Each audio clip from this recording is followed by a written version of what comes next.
Hi friends, എല്ലാവർക്കും തോട്ടത്തിൽ കിച്ചണിലേക്ക് സ്വാഗതം. അപ്പോൾ ഇന്നത്തെ വീഡിയോ എന്ന് പറയുന്നത് നമ്മുടെ ഇഡ്ഡലി ദോശയൊക്കെ നമുക്ക് ഭയങ്കര ഇഷ്ടമാണ് അല്ലേ. അപ്പോൾ അത് നല്ല സോഫ്റ്റ് ആയിട്ടുണ്ടെങ്കിൽ നമുക്കത് കഴിക്കാനും ഇഷ്ടമുണ്ടാവുള്ളൂ. അപ്പോൾ നല്ലൊരു സോഫ്റ്റും അതുപോലെ തന്നെ നമ്മുടെ ഇഡ്ഡലി നന്നായിട്ട് പൊന്തി വരാനും പഞ്ഞി പോലെ ആവാനും അതേ മാവിൽ തന്നെ നമുക്ക് ദോശയും നല്ല ക്രിസ്പി ആക്കി എടുക്കാനും എങ്ങനെയാണെന്ന് നോക്കാം. അപ്പോൾ അതിനുള്ള ട്രിക്കുമായിട്ടാണ് വന്നിട്ടുള്ളത് കേട്ടോ. അപ്പോൾ അതിനായിട്ട് ഇതാ ഞാനിവിടെ ഒരു 3 കപ്പ് പച്ചരിയാണ് എടുത്തിട്ടുള്ളത്. നമ്മുടെ റേഷൻ കടയിൽ നിന്നൊക്കെ കിട്ടുന്ന പച്ചരി ഉണ്ടല്ലോ, അതാണ് ഞാൻ എടുത്തിട്ടുള്ളത് കേട്ടോ. അപ്പോൾ അതുപോലെ തന്നെ 3 കപ്പിന് 1 കപ്പ് ഉഴുന്നാണ് എടുത്തിട്ടുള്ളത്. എന്നിട്ട് ഇത് നമുക്ക് നന്നായിട്ടൊന്ന് കഴുകിയെടുക്കണം. അപ്പോൾ അരിയും വെള്ളവും കഴുകി എടുത്തിട്ടുണ്ട്. അതിലേക്ക് വേറെ വെള്ളം ഒഴിച്ച് കൊടുത്തിട്ടുണ്ട് കേട്ടോ. ഇനി നമുക്കിതൊരു 3 മണിക്കൂർ ഒന്ന് കുതിർത്തിയെടുക്കണം. ഇനി നമുക്ക് ഉഴുന്നിലേക്ക് ഞാനിവിടെ 1 ടേബിൾ സ്പൂൺ ഉലുവ ചേർത്ത് കൊടുക്കുന്നുണ്ട്. നല്ല ടേസ്റ്റും നല്ല സ്പോഞ്ച് പോലെ നന്നായിട്ട് തന്നെ സോഫ്റ്റായിട്ട് കിട്ടുകയും ചെയ്യും കേട്ടോ. അങ്ങനെ ഇതാ നമ്മുടെ ഉഴുന്ന് 3 മണിക്കൂർ കഴിഞ്ഞിട്ടുണ്ട്. നന്നായിട്ട് തന്നെ വീർത്ത് വന്നിട്ടുണ്ട്. അപ്പോൾ ഒരുപാട് നമ്മൾ ഉഴുന്ന് കുതിരാനായിട്ട് വെക്കാൻ പാടില്ല കേട്ടോ. അപ്പോൾ 3 മണിക്കൂർ കൂടുതൽ വെക്കരുത്. അത് വെച്ച് കഴിഞ്ഞാലും അത് ഇഡ്ഡലി സോഫ്റ്റായിട്ട് കിട്ടില്ല. അപ്പോൾ ഇതാ നമ്മുടെ അരിയും കുതിർന്ന് വന്നിട്ടുണ്ട് കേട്ടോ. ഇനി നമുക്കിതൊന്ന് അരച്ചെടുക്കണം. അപ്പോൾ ആദ്യം നമുക്ക് അരിയാണ് അരച്ചെടുക്കേണ്ടത് കേട്ടോ. എപ്പോഴും ഉഴുന്നാണ് നമ്മൾ അരച്ചെടുക്കാറുള്ളത്. അപ്പോൾ പ്രത്യേകം ശ്രദ്ധിക്കുക, നമ്മൾ അരിയാണ് അരച്ചെടുക്കേണ്ടത് കേട്ടോ. അപ്പോൾ ഞാനിതാ അരി അരച്ചെടുത്തിട്ടുണ്ട്. ഇനി രണ്ടാമത്തെ ട്രിപ്പാണ് അരയ്ക്കുന്നത്. അതിലേക്ക് ഞാനിതാ ഒരു 1/2 കപ്പോളം ചോറിട്ട് കൊടുത്തിട്ടുണ്ട്. അതും കൂടെ അരച്ചിട്ട് ഞാൻ എടുത്തിട്ടുണ്ട് കേട്ടോ. ഇനി നമുക്ക് ഉഴുന്നിട്ട് കൊടുക്കാം. അപ്പോൾ എന്തിനാണ് ഇങ്ങനെ ചെയ്യുന്നതെന്ന് വെച്ചാൽ ഉഴുന്ന് നമ്മൾ നേരത്തെ തന്നെ അരച്ച് വെച്ച് കഴിഞ്ഞാൽ പെട്ടെന്ന് അത് താന്നു പോകാൻ ചാൻസ് ഉണ്ട്. അതുകൊണ്ടാണ് നമ്മൾ ലാസ്റ്റ് ഉഴുന്ന് ചേർക്കുന്നത്. അപ്പോൾ ഉഴുന്ന് ലാസ്റ്റ് നമ്മൾ അരച്ച് ചേർക്കുമ്പോൾ നല്ല പശപ്പും ഉണ്ടാവും. അതുപോലെ തന്നെ ഇഡലി നന്നായിട്ട് പൊന്തി വരികയും ചെയ്യും. അപ്പോൾ ഈ ഒരു ട്രിക്ക് ഒന്ന് ട്രൈ ചെയ്ത് നോക്കുക കേട്ടോ. ഇനി ആവശ്യത്തിനുള്ള ഉപ്പ് ചേർത്ത് കൊടുത്തിട്ട് ഞാനിതാ നന്നായിട്ടൊന്ന് കുഴച്ചെടുക്കുന്നുണ്ട്. അടിയിൽ നിന്ന് മുകളിലേക്കായിട്ട് കുഴച്ചെടുക്കുക കേട്ടോ. അപ്പോൾ ഇഡലിയൊക്കെ ഉണ്ടാക്കുന്ന ആ ഹോട്ടലുകാരൊക്കെ പറഞ്ഞു തന്ന ഒരു റെസിപ്പിയാണ് കേട്ടോ ഇത്. എന്നിട്ട് ഇതുപോലെ നന്നായിട്ട് നമുക്ക് കുഴച്ചെടുത്തിട്ട് ഞാൻ തണുപ്പ് കാലത്തൊക്കെ നമുക്ക് വെക്കാൻ പറ്റിയ നന്നായിട്ട് പൊന്തി വരാനും പുളിച്ച് കിട്ടാനൊക്കെ നമുക്ക് ഇതുപോലെ ഒരു വലിയ കുക്കർ എടുക്കുക കേട്ടോ. കുക്കർ എടുത്തിട്ട് നമുക്ക് അതിലേക്ക് ഇറക്കി കൊടുത്തിട്ടുണ്ട്. എന്നിട്ടിത് നമുക്കൊന്ന് അടച്ചു വയ്ക്കാം. അപ്പോൾ നമ്മൾ കാലത്ത് എണീക്കുമ്പോഴേക്കും എത്ര തണുപ്പാണെങ്കിലും നമ്മുടെ മാവ് പൊന്തി വന്നിട്ടുണ്ടാകും. അപ്പോൾ ഈ ഒരു ടിപ്പും ഒന്ന് ട്രൈ ചെയ്ത് നോക്കാം. അപ്പോൾ ഞാനിത് അടച്ചു വയ്ക്കുന്നുണ്ട് കേട്ടോ.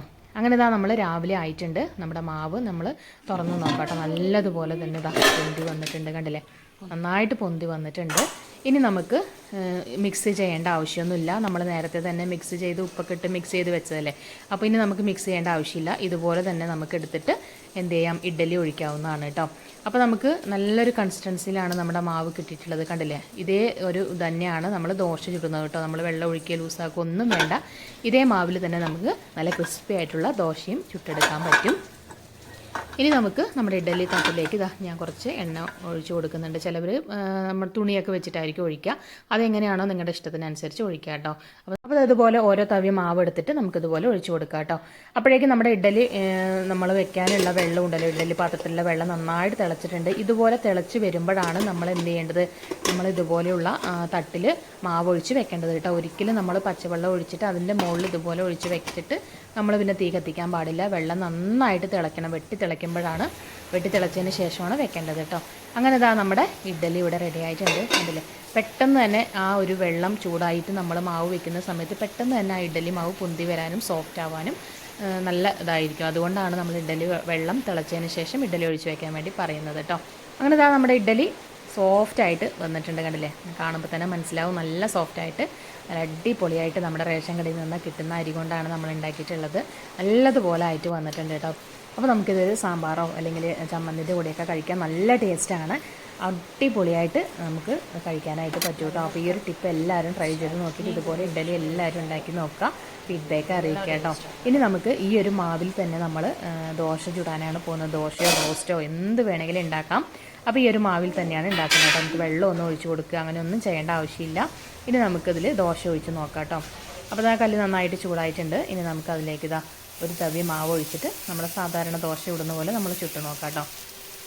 അപ്പോൾ ദോശയാണെങ്കിലും റോസ്റ്റ് ആണെങ്കിലും എങ്ങനെ വേണമെങ്കിലും നമുക്കിത് ഉണ്ടാക്കാനായിട്ട് പറ്റും. നന്നായിട്ട് തന്നെ സോഫ്റ്റും ക്രിസ്പി ആയിട്ട് ഉള്ള ദോശ നമുക്ക് റെഡിയായിട്ട് കിട്ടും. ഇനി ഇതിൻ്റെ മുകളിലായിട്ട് കുറച്ച് ഓയിലോ വെളിച്ചെണ്ണയോ ഒഴിച്ച് കൊടുക്കാം, അല്ലെങ്കിൽ നെയ്യ് ഉണ്ടെങ്കിൽ നെയ്യ് ഒഴിച്ച് കൊടുക്കാം. അപ്പോൾ ഒരു സൈഡ് ആയിട്ടുണ്ട്. ഇനി നമുക്കൊന്ന് മറിച്ചിട്ട് കൊടുക്കാം കേട്ടോ. അങ്ങനെ നമ്മുടെ ദോശ ഇവിടെ റെഡി ആയിട്ടുണ്ട്. നല്ല ക്രിസ്പി ആയിട്ടുള്ള ദോശ ഇവിടെ റെഡി ആയിട്ട് നല്ല സോഫ്റ്റും ആയിട്ടുള്ള ദോശ കിട്ടിയിട്ടുണ്ട് കേട്ടോ. അപ്പോൾ എല്ലാവരും ഇതുപോലെ ഒന്ന് ട്രൈ ചെയ്ത് നോക്കുക. അപ്പോൾ നമ്മൾ ഒരു മാവിൽ തന്നെ ഇഡ്ഡലിയും ദോശയും നമുക്ക് ഉണ്ടാക്കാനായിട്ട് പറ്റും. അപ്പോൾ എല്ലാവരും ഇതുപോലെ ഒന്ന് ട്രൈ ചെയ്ത് നോക്കുക, ഫീഡ്ബാക്ക് അറിയിക്കുക. വീഡിയോ ഇഷ്ടമായാലും ലൈക്ക് ചെയ്യാനും ഷെയർ ചെയ്യാനും സബ്സ്ക്രൈബ് ചെയ്യാനൊന്നും മറക്കരുത് കേട്ടോ. അപ്പോൾ ഇതുപോലുള്ള വീഡിയോകൾക്കായിട്ട് നമ്മുടെ ചാനൽ ഒന്ന് സബ്സ്ക്രൈബ് ചെയ്ത് വയ്ക്കുക. പുതിയൊരു വീഡിയോ ആയിട്ട് വരാം. എല്ലാവർക്കും അസ്സലാമു അലൈക്കും.